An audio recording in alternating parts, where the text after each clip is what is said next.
The farm was quiet, familiar, a place where the family could find peace after the passing of John's grandfather 2 years before. Despite the tranquility, a dense forest stretched close to the property, the same forest where wolves had been spotted. Stories of werewolves and mysterious creatures had floated through John's mind, but he never believed they could be real.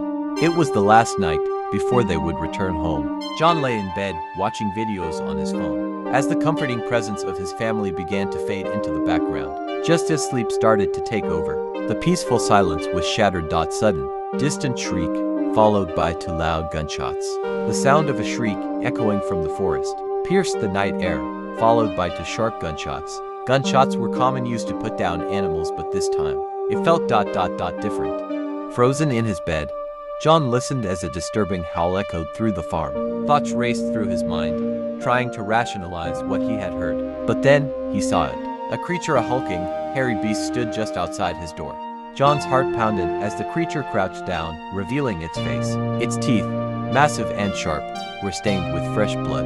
The creature's eyes, disturbingly human, were filled with a soulless evil. And then, it smiled a smile that would haunt John forever.